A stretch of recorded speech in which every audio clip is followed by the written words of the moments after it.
I might ask just for a little bit of a top up, but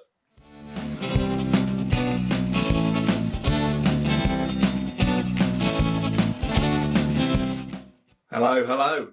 So, here we are again. I need a better way of starting these videos. So what am I drinking? What are you drinking? Let me know. I'm always telling you what I'm drinking.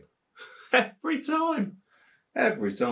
So today is an exciting day. And it's exciting because I've heard very good things about it. Very good things. If you watched my Cali Pale review, I told you at the end what I was going to be reviewing. So it is that. If you didn't watch it, what's that?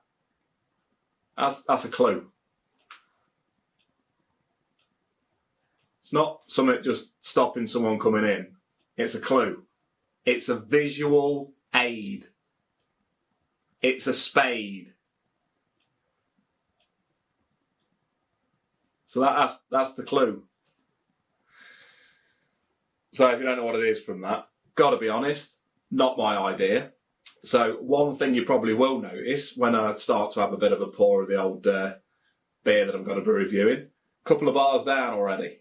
So, gotta confess, I know in a previous video I did say I like to give a very first reaction of something, and I would love to say that it is, but it isn't. I'm not going to lie to you. I'm not going to lie. Sorry, now it'll be my fourth pint of this that I'll be pouring, and it's because a mate came round, the sun was shining, the sky was blue, I offered him a pint, he accepted. We enjoyed a couple of these beers together. So actually I got his opinion on it as well. Anyway, so what is it? What am I reviewing? It is a Spaten. Yes. Yeah. So we're talking, what a name. Spaten. Sounds a little bit like Satan. That, which isn't a good connotation, obviously. But Spaten. Yeah. Yeah. You wouldn't go, can I have a pint of Spaten? You'd ask for that, like, can I have a pint of Spaten? If you're in Leicester with a Leicestershire accent like myself. But I'm not on lockdown. I'm out of that border. So anyway, yeah, can I have a Spaten? Yes, you can, sir. Yes, you can. Yeah, especially if you're in Germany, which is where the beer is from. Yeah. So from the Munich region, I'm going into those fun facts.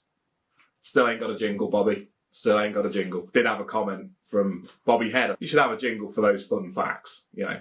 So next time, maybe. I've had a few people saying that really want to try this. It's very much a lager. It's very much a Hell's lager. Very much in the vein of a Stella. Very much in the vein of a Lowenbrau. What else we got on the Perfect Draft? Stella, Lowenbrau. I suppose you got the Leffe lager. You got your Becks, haven't you? You got your Becks and your Becks Gold. I haven't had those. I will. I definitely want to try the Becks Gold on it. Before, and I've said this on quite a few videos, I think my taste changed over time. You could say it's matured, but you could just say it's changed. I was very much, when I used to go out, in Leicester, smashing up the town. I didn't smash up the town. I did nothing violent whatsoever. But, in town, I drank your Carlin, I drank your Fosters, I drank your Corona. Again, another keg that I haven't tried. It's got Corona. That's what I am. I'm not ashamed to admit it. But now I'd say, I've developed into more of an IPA drinker. But I have enjoyed some of the lagers on it as well. But this beer sells out a lot on Beerhawk. A lot. That's got to be a good sign in itself. So yeah, looking forward to it. What other fun facts have we got? Munich region. Not sure how old it is. But apparently it's a premium lager with a light, crisp taste. Can't moan at that. Golden in colour. They like to say the hops are the soul of the lager. I like that. I do like that. And to have a Spaten soul, yeah, gotta be good. Apparently they pay very close attention to the purity of its strain. That's what it says. So I am expecting that crispiness. Not like a crisp. It's not going to be crunchy. I want to taste it and go, yeah, straight away. Yeah, although I have already tasted it. So I'm trying not to give away what I already think of the beer. If you want to get it in bottles, you're looking at like £2.50. That's on the Beer Hawk site. I did have a look to see if I could see it in Tesco's. I had a look to see if I could see it in Aldi. Couldn't see it. Couldn't see it. So I've not tried this in a can or a bottle. I've never tried it before other than just the other day. But I've never had it before that out of any other form of container. Let's crack in. And I'm happy to say, I am very happy to say, I've got the right glass again. So, happy days. I really should move that spade. It looks like I'm really trying to stop someone from coming in. Not doing anything embarrassing, just talking to a camera on the Todd on a Saturday night.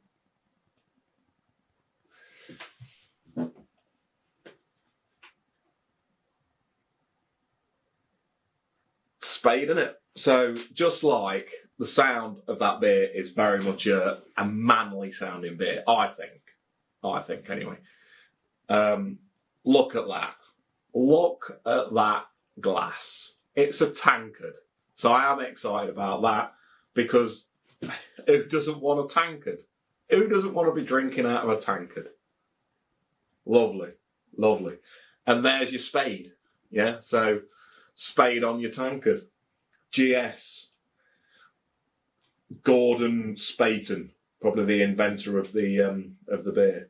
I don't know if it's Gordon. Could be Gary. Or actually it's German, isn't it? So Gerhard Spaten. I know a German bloke with a name starting with G. And it's gone. And he's a good bloke. Anyway, it's irrelevant to you. You wouldn't know him as well. You might know him as well. So yeah, looking forward to using that glass pretty much as I was looking forward to the actual beer itself. So I did have Sean comment saying that he had loaded a Spaten the other day. Yeah, he's a guilty lager drinker. Don't be guilty. Don't be guilty. Never be guilty of what you like. Just enjoy it.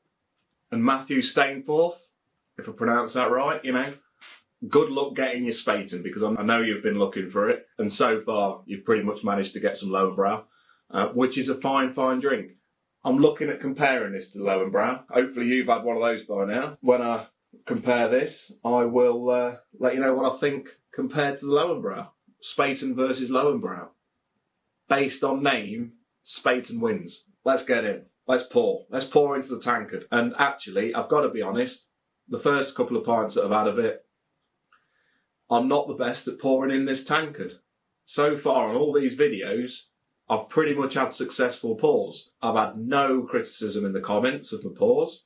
This could be the first one. Let's see. Let's give it a go. There she is. Yeah. Nice. Okay, so we're going in.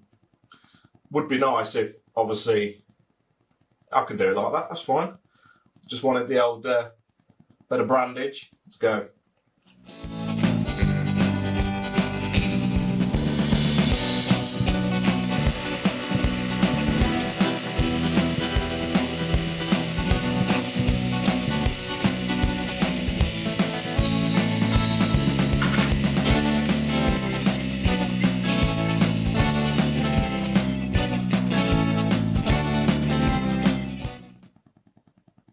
Not awful. It's not awful.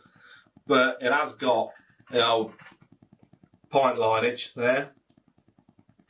Might make it. But anyway, let's bring it in.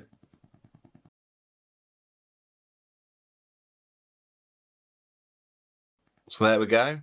Look at that. Spaten-tastic. Got some bubs. Got some bubs.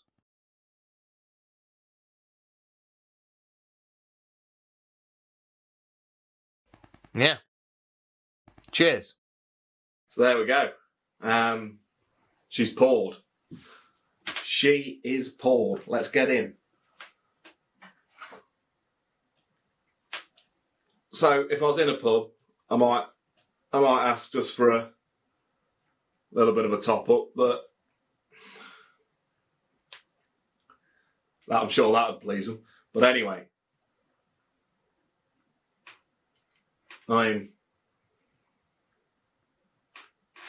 Go weightlifting with that glass. You look a bit of an idiot. Is it that crisp drink that you're gonna want to love? Let's get in.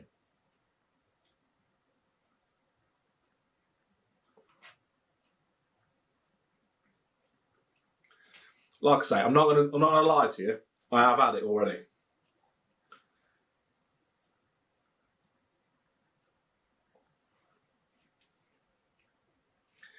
It's a nice lager.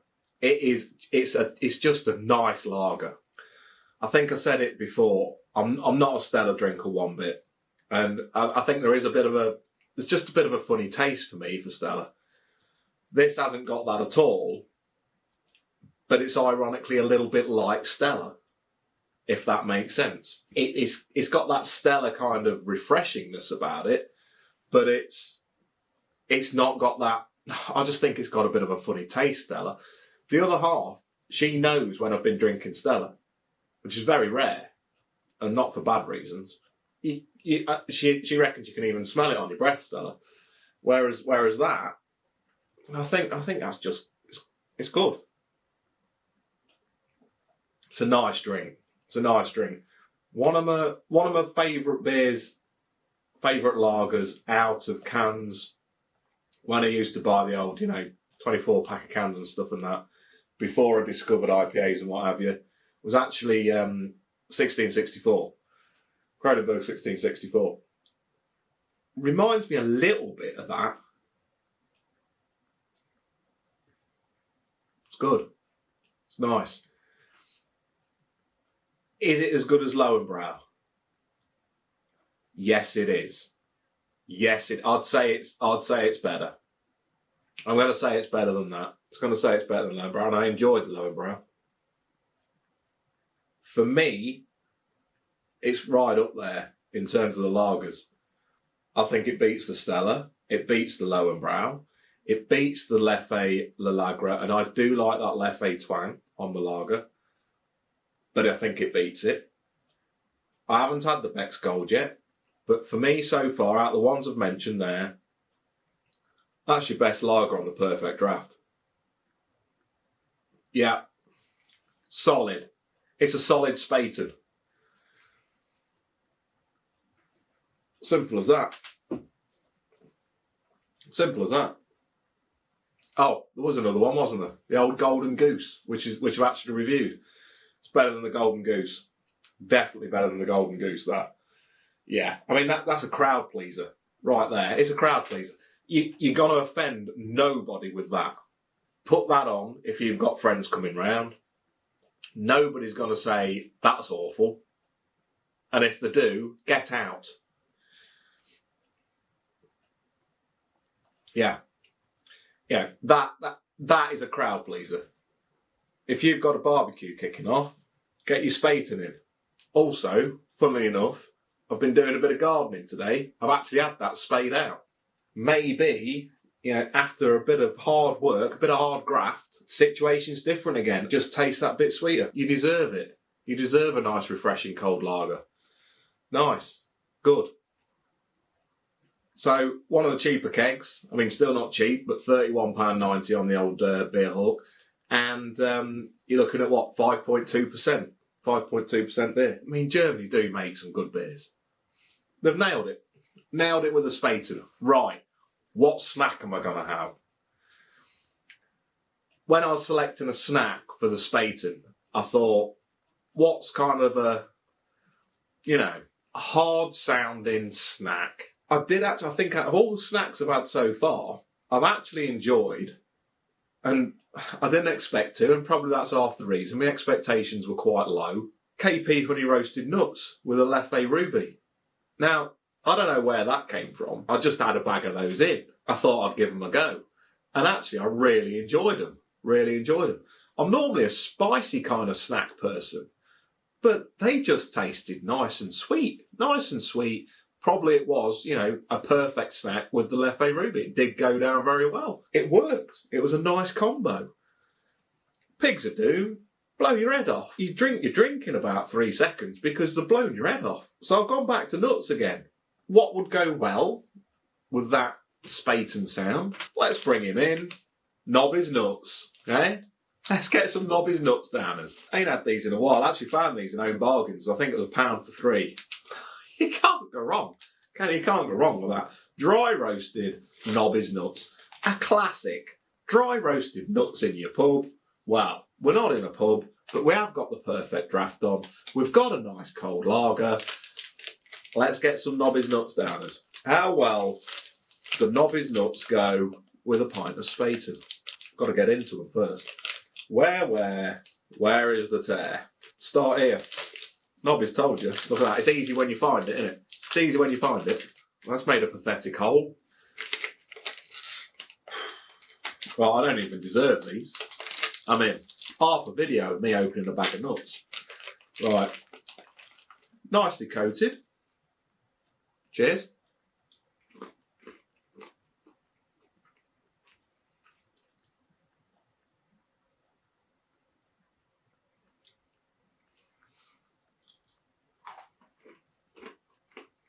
So they, they do a job. If you're peckish, they're not bad. But I don't think they're as good as KP dry roasted nuts. Whereas I do enjoy, I think it's the chili ones. They've got like a crispy coating. Actually, I think I enjoy the salted ones of Nobby's nuts a bit more as well. These they didn't taste like they got that much flavour on them. I think in terms of like how well they go with that, I think they're good. But I think any nuts would be good. Because nuts do it. They dry your mouth out a bit and you're like, fancy a sup. So they go really well. I wouldn't say they're the #1 nut for me. No. They're all right. They're all right. They're not going to offend anyone. I mean, definitely, if you're not for offending anyone whatsoever, you've got a good combo here. Throw a bowl of these out. Throw this in the perfect draft. Help yourself to nuts and lager, people. Nobody's offended. Anyway, that, until I try maybe the Beck's Gold or the next lager on the perfect draft, whatever that is that I do try, for me, that's numero uno in terms of lager on the perfect draft. So Spaten, you've nailed it there. Or you've dug it. I dig it. I dig the Spaten. But overall, I mean, if I'm giving that a score out of 10, I'm going to give it an 8. I'm going to give it an 8. An 8 for the Spate. And I didn't give it an 8 for that reason, so that I could say that's because it's not that good. What's next? This is what I'm reviewing next. This is what I'm having next. I'm having the Frankie. Yeah, so I'm looking forward to this. Nice, how do you say that? Weissbier? Weissbier. I think that's how you say it, Weissbier, rather than the what, because it's like Weissbier. But I think it's like Weissbier. Tell me if I'm wrong. I'm often wrong when it comes to pronunciations. But, yeah, looking forward to that. And he looks a fella, doesn't he? He has got the old, he has got the beer stein there, hasn't he? But the Frankie glass isn't that. He's holding a couple of keys. But he's happy. Let's see if he makes me happy. So, yeah, there we go. Thanks again for watching. If you don't agree with me, 8 for the Spate, comment below. Let me know what you think to it. Let me know about some snackage as well. What should I try with a Frankie? Come on. It's a very popular keg. A lot of you must have had it. So let me know what you enjoyed chomping away on with the old Frankie. But yeah, anyway. For now, cheers.